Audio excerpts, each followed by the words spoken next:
represent 24 countries, 24 pays, les meilleurs joueurs du monde.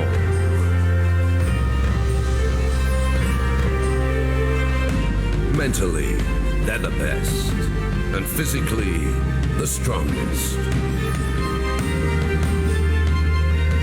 Leur objectif, remporter la plus grande récompense.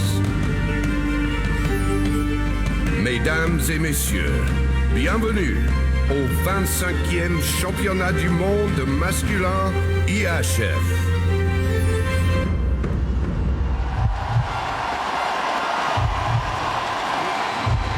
Ladies and gentlemen, tenez-vous prêts pour le match d'ouverture. Get ready for the opening game. France-Brésil.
Le début d'un chemin que tout un pays, tout un peuple souhaite pavé d'or. 25e championnat du monde de handball dans un écrin sublime empreint de gloire et de triomphe.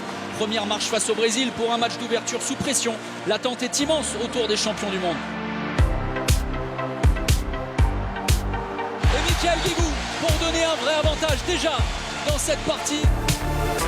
Attention, c'est trop fort. Non, sur la barre et la récupération tout va bien. De Lucas Ballot. Tous les voyants sont au vert.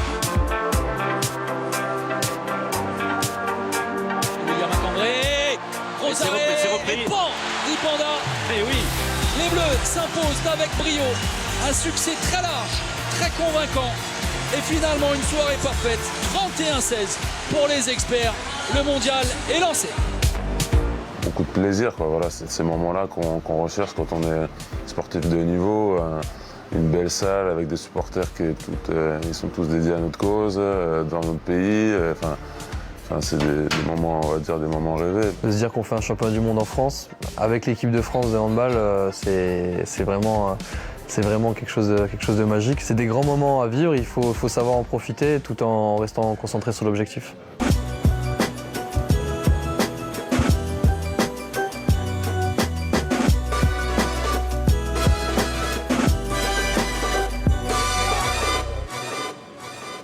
Deuxième sortie des experts, la première à Nantes après la victoire facile mercredi à Paris lors du match d'ouverture. Place au Japon, l'adversaire réputé le plus faible du groupe A.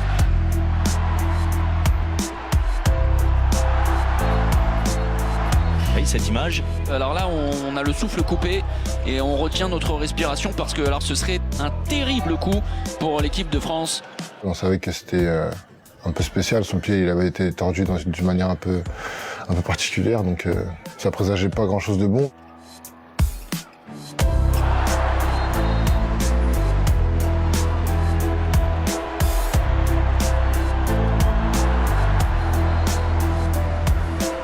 Succès large. 31-19. Ça reste une vraie satisfaction cette sortie au-delà de la blessure de Luka Karabatic.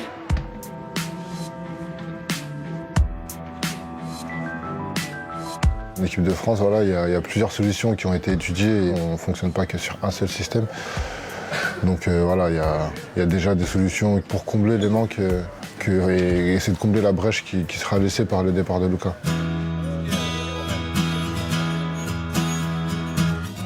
Aujourd'hui, on décide de faire confiance à Dikamem qui lui aussi a vécu la préparation dans son ensemble et qui avait montré aussi de très belles choses. J'ai 19 ans, normalement je suis dans les catégories encore espoir. Mais au final, je me retrouve quand même ici aujourd'hui, donc c'est clair que je ne m'imaginais pas faire tout ça. Jamais j'aurais pu imaginer que j'allais jouer avec quelqu'un comme Thierry Meyer par exemple. On a au moins 20 ans d'écart, lui et moi. Après, il y a d'autres joueurs tous les joueurs dans l'équipe, ils ont tous un palmarès énorme. Donc du coup, je pense que je suis content de pouvoir voir tous ces mecs-là.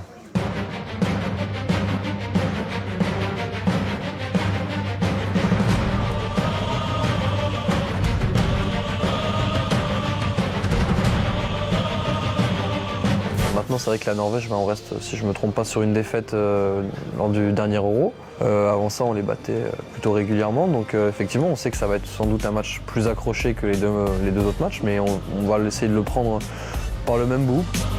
Premier vrai test pour l'équipe de France face à la Norvège, facile vainqueur du Brésil et du Japon. Les Bleus retrouvent leur bourreau du dernier Euro en jeu, la première place du groupe A. C'est Nikola Karabatic qui vient conclure. Pratiquement inarrêtable.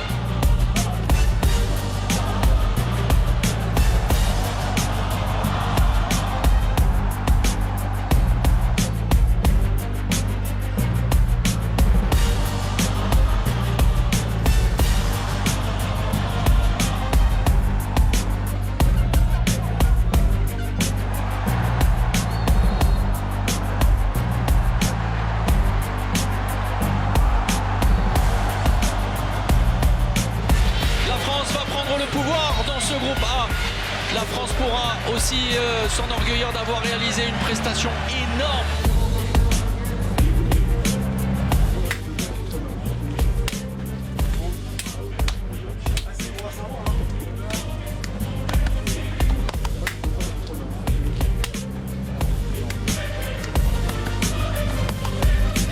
Nous, notre force, c'est la capacité physique de l'équipe, donc c'est-à-dire défendre fort et asphyxier l'adversaire autant sur les montées de balles, sur le jeu rapide, etc.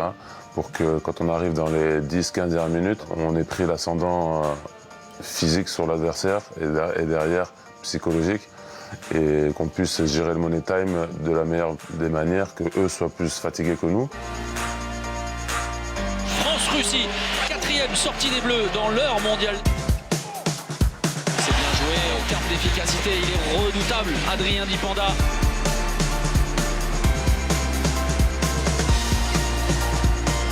Ce qu'il faut se rendre compte, c'est que c'est beaucoup plus facile de jouer à côté de grands joueurs. C'est plus facile de jouer à côté de Nikola Karabatic que contre lui. Donc c'est pour ça que certains joueurs arrivent à plus briller en équipe nationale.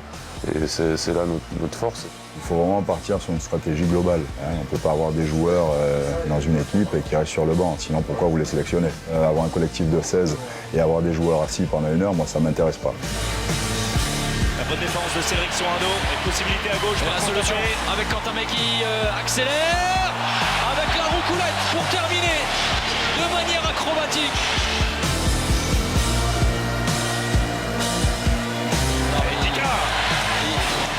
Vraiment déroutant, incroyable, vraiment. L'équipe de France est montée encore une nouvelle fois en gamme. Le match face à la Pologne sera pour le plaisir. Tout a été parfait, mais encore une fois, ça a été parfait parce que on s'est rendu les choses faciles. On est allé chercher la première place de belle manière. En plus, j'ai pu marquer, donc c'est vraiment super. L'équipe a gagné, et donc je suis vraiment content. Les joueurs qui ont moins été sollicités durant la poule le seront un peu plus sur le match de la Pologne. Ça sera un match où on va pouvoir faire tourner pour pouvoir se pencher complètement sur le 8e. Bon anniversaire. C'est mignon. Fais-moi la vie. La quarantaine, ça se fait, hein. Merci, gentil. J'ai eu droit à mon petit gâteau, donc vous voyez, j'ai éteint la bougie. Hein. Ça vous fait quel âge, coach? Ça fait 40 ans. Je suis plus jeune que Thierry Meyer. Donc Thierry Meyer est plus âgé que moi de 2 mois et demi.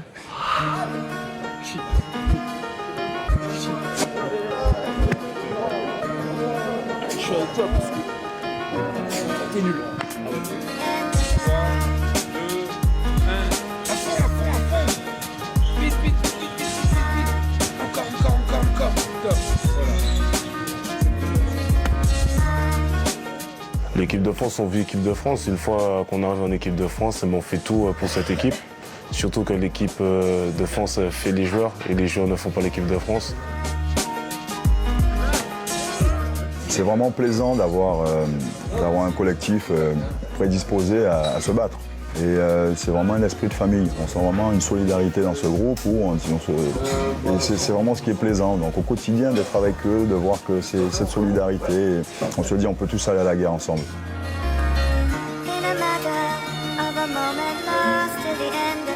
La France déjà qualifiée pour les huitièmes de finale et assurée de terminer première du groupe A retrouve la Pologne.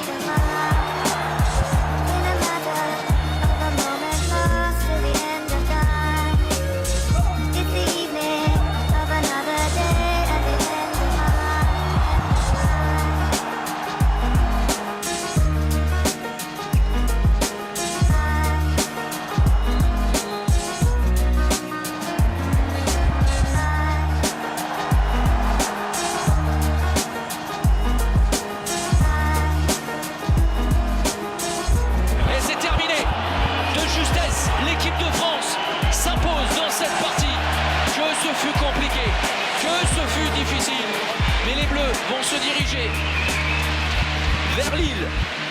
Villeneuve d'Ascq, le stade Pierre-Mauroy. En connaissant l'adversaire, ce sera l'Islande au menu des Bleus pour une place en quart de finale.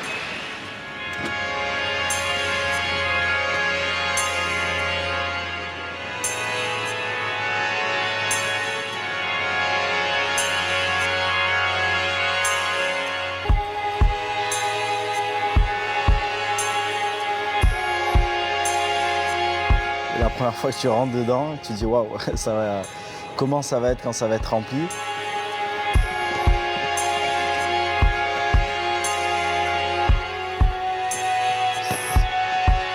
C'est vrai qu'on n'atterrit pas directement sur le terrain, on est obligé de passer un peu par le public et rien que ça, déjà, c'est un moment déjà impressionnant où je vous avoue qu'il faut mieux regarder où tu mets les pieds plutôt que regarder en l'air parce que tu peux vite trébucher au sens propre comme au sens figuré. C'est vrai que 28 000 personnes, c'était énorme, c'était un record et je comprends pourquoi, parce qu'il y avait vraiment énormément de monde, une belle ambiance. C'est une vraie fierté. Quand j'ai commencé, là on n'était pas du tout à ce niveau-là et quand j'étais petit, m'imaginer qu'un jour tout un pays nous suivrait, qu'on jouerait devant 28 000 personnes, que j'aurais jamais pu rêver ça, voir du hand à la télé, voir des pubs avec les handballeurs, voir trop nos têtes à la télé, enfin, c'est incroyable, c'est juste une vraie fierté, un vrai bonheur de voir notre sport à ce niveau-là, de voir notre sport suivi et respecté, c'est une fierté et c'est un bonheur. Le huitième de finale de la 25e édition du championnat du monde.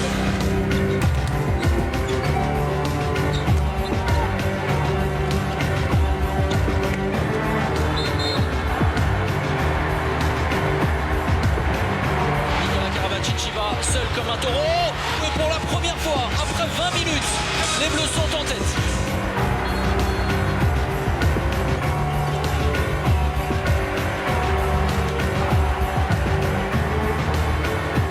La récupération du ballon d'Adil Narcisse en plus passeur décisif pour Valentin Porte.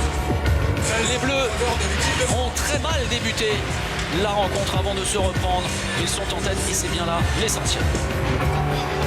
Visage affiché par les Français dans ce début de seconde période est bien plus conquérant. Je crois qu'on ne s'est pas affolé, on en avait parlé avant le match. On avait vu les résultats de l'Islande qui avaient pas forcément été confirmés par les résultats finaux, mais voilà, on a réussi à passer devant petit à petit. Dans cette nouvelle compétition qui a débuté, ces matchs à élimination directe, ce qui compte, c'est de savoir qui laisse le parquet en étant vainqueur. Et il me semble me rappeler qu'on est sorti en vainqueur avec une communion assez incroyable avec le public lillois qui nous a permis de vivre un petit supplément à la fin du match qui était juste magique.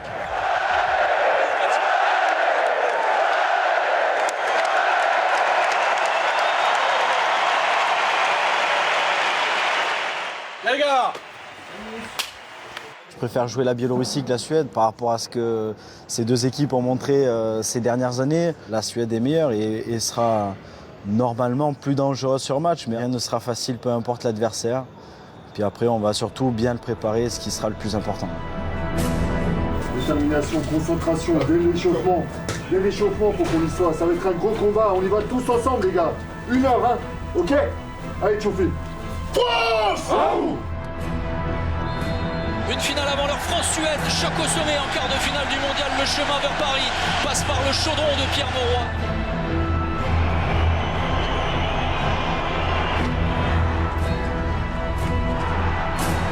C'est stoppé sur le tir de Niklas Segler. Le tir l'assaut. Elastic Caballo dans ses œuvres. Et avec la jambe gauche une nouvelle fois. Attention à ne pas le mettre en chaleur. Attention, montée sur Lucas Nilsson. Et pour la première fois dans cette rencontre, la Suède est en tête. Sur la gauche, ça va là, l'oubli. Attention, Attelbring. Plus 2 pour la Suède. Le team, tu prends tes responsabilités, on y va. Au fond les mecs. Ok, team. Allez, tu fais. Allez, gars, allez, encore. Allez, le passage de bras pour Cédric Sorando. Oh, c'est le poteau qui sauve le Suédois. Attention. Oui, Daniel Narcisse qui a sauvé la patrie. Allez, Cédric Sorando. Voilà, pour revenir au vestiaire avec un but d'écart simplement. Avec Nedim Remili. Et c'est contré, pris en première attention, oui, la relance, c'est bien Gérard. Nouveau 7 mètres. Retenez votre souffle.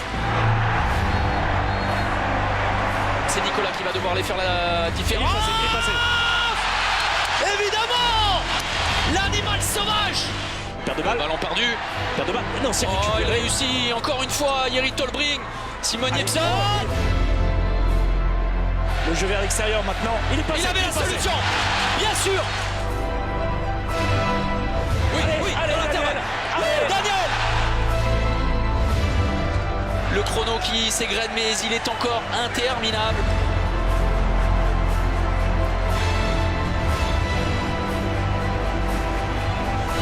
De jouer un contre encore et encore. Bien sûr, c'est un alchimiste, Daniel Narcisse. Il transforme tous les ballons en or. C'est un ballon de qualification pour la demi-finale entre les mains des Français. Le Schwecker. Il est passé, Nico. C'est terminé. L'équipe de France va accéder au dernier carré. Un match énorme, un retournement de situation. Parfois irrespirable, parfois intenable.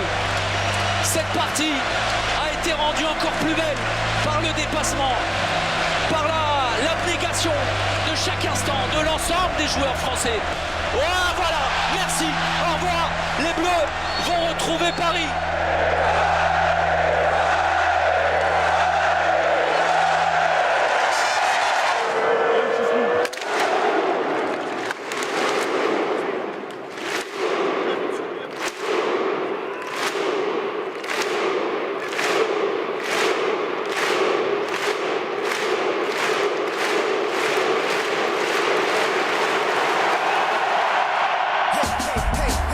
Plusieurs fois, on a cru que le trou était fait et que ça allait le faire. On est à +3 plusieurs fois dans le match.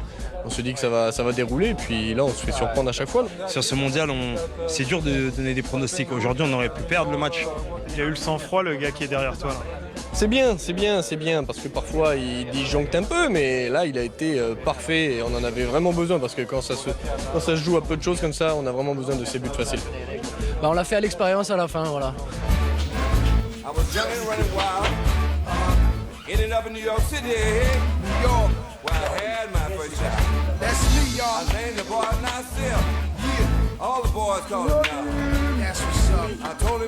Et tu fais bisous à papa et à maman. Ah oui. Bisous papa, bisous maman. Toujours bisous à maman. Bisous papa, bisous maman. Franchement, je vous ai trouvé paisible, même dans la tempête. Ouais, c'était...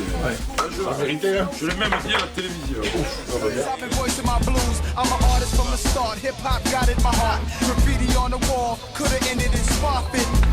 Juvenile delinquent, but pops gave me the right type of tools to think with, books to read, like X and stuff.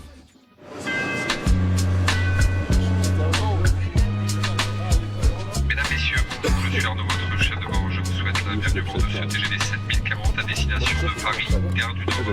Veuillez nous signaler tout colis ou bagage qui vous paraît très suspect.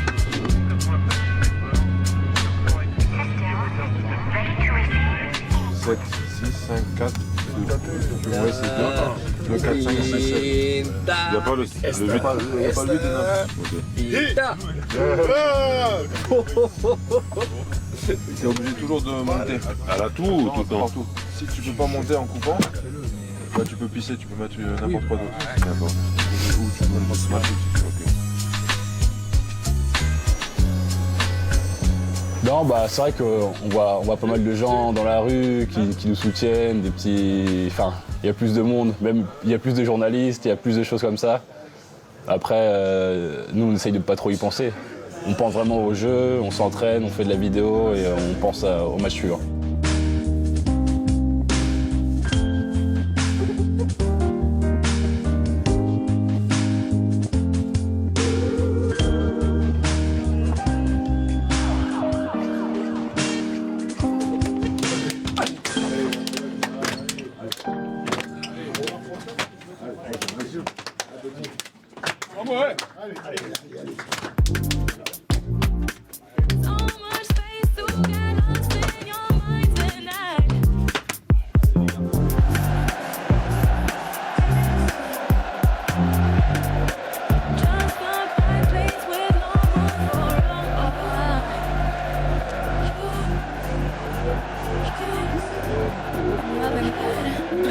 Demi-finale du championnat du monde, la France défie la Slovénie. La série croisée est derrière dans l'intervalle. On trouve finalement le décalage. Valentin Porte, bien joué pour ajuster. Mateusz Kok. À nouveau, Michael Guigou, le visionnaire. Incroyable vista du magicien montpellierin. À portée de la course, le jeu sans ballon dans le travail préparatoire pour mettre N'Guessan en situation. Personne ne monte sur lui. Alors il va se faire lui-même justice. Valentin Porte, servi par Lucas Ballot, en prenant de vitesse. Scott et en redonnant 2 buts d'avance à l'équipe de France.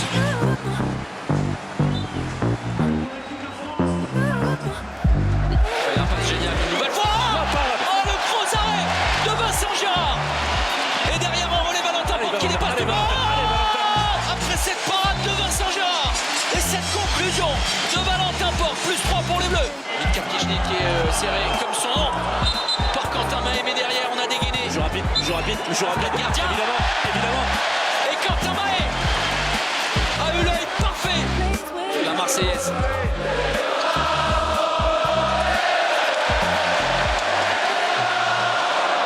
Oh, génial!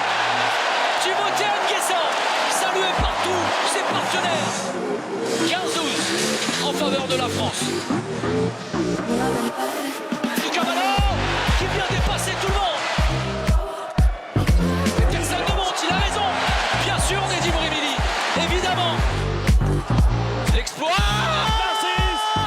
de Daniel Narcisse.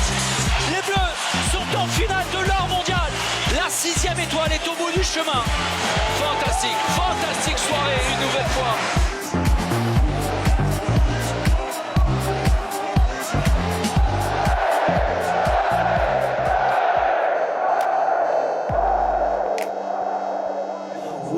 C'était beaucoup plus simple à gérer que contre la Suède. Je pense quand même que la Suède, c'est une équipe qui est plus forte que la Slovénie.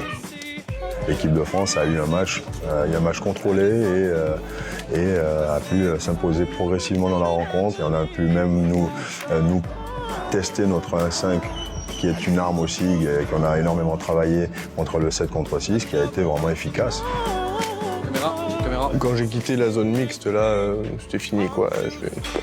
Je me suis remis dans ma bulle, dans mon mondial.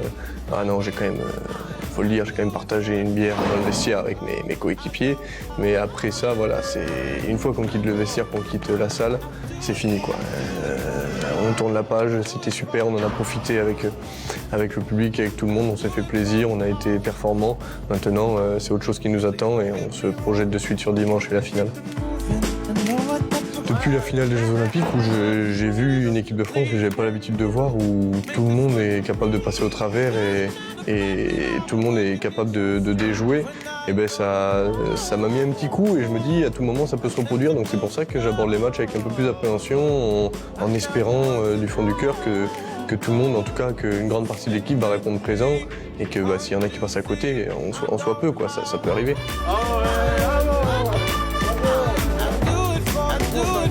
C'est mon premier champion du monde, ce serait mon premier titre de champion tout court, parce que le seul titre que j'ai, c'est le championnat de B2 avec Créteil. Non, ce serait vraiment un titre énorme à la maison. On a la chance de faire ça à la maison. Pourquoi on se priverait de ce titre? Les gens se déplacent en masse pour nous voir. Je suis sûr qu'il y a des problèmes de place à chaque match. Donc on n'a pas le droit de les décevoir. Je trouve que voilà, on le répète depuis le début, mais c'est un peu une mission commando quand même. Parce qu'on se doit de ne pas décevoir la patrie. Là, ça va plus loin qu'un match de handball. C'est vraiment, on touche tout un pays et on fonce, quoi. Je pense que personne ne nous fait peur et il faut qu'on continue à grandir tous ensemble comme ça.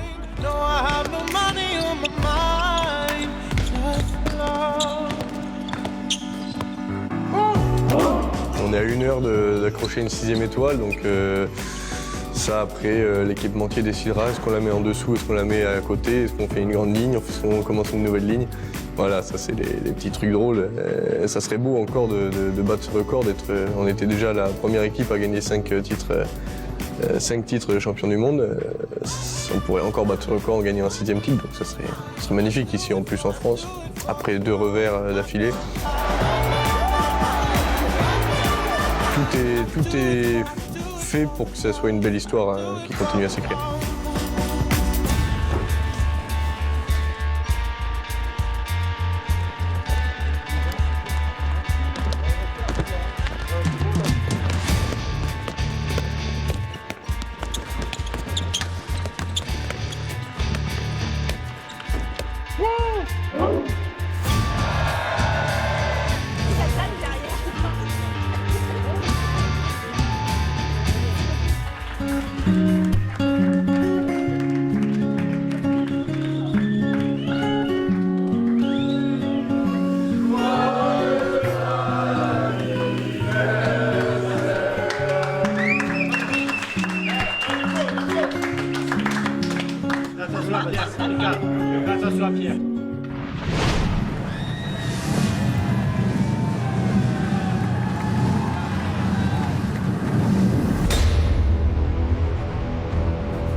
Championnat du monde de handball, la France défie la Norvège.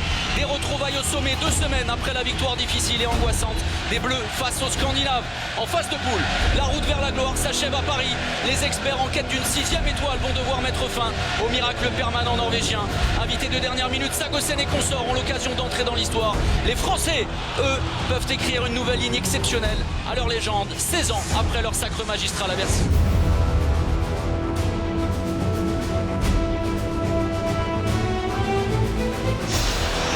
De plus de premier break dans cette partie, dans cette finale en faveur de la Norvège.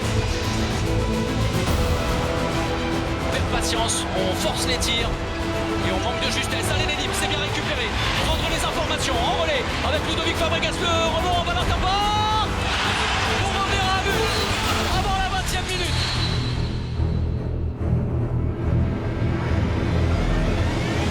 Nicolas Karabatic travaille cette défense norvégienne. De la continuité. C'est évidemment ce qu'il est capable de faire parmi 1000 autres choses. Nicolas Karabatic, capable de forcer les verrous, capable de fracasser les murs. Encore une solution. Allez Lucho, allez, oui, avant Valentin. Juste avant la faute. La France est devant.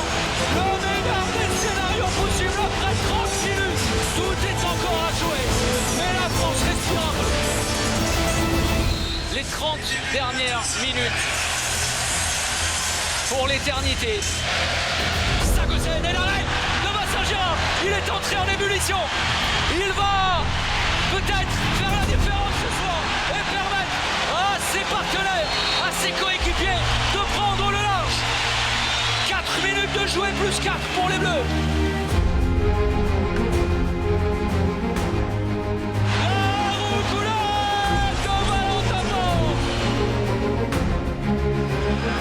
Contre-attaque, ça va très vite. L'animal sauvage, la bête est sortie de sa grotte.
Suède. On est passé par toutes les émotions. On est passé par toutes les émotions. Et c'est un bonheur intense qui nous habite à présent. Mesdames, messieurs, prosternez-vous, peuple de France. La plus grande équipe de tous les temps. Triomphe après un match d'une intensité incroyable. Un duel de titans.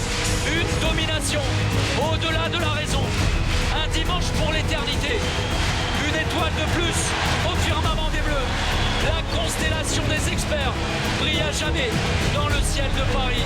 Le monde se prosterne une fois encore devant l'exploit colossal des Français. Gigantesque, fantastique, phénoménal. Je sais que même si dans ma carrière ça arrivait assez souvent, je sais que je connais le chemin, je sais combien c'est difficile d'être champion du monde, de gagner des grands titres comme ça.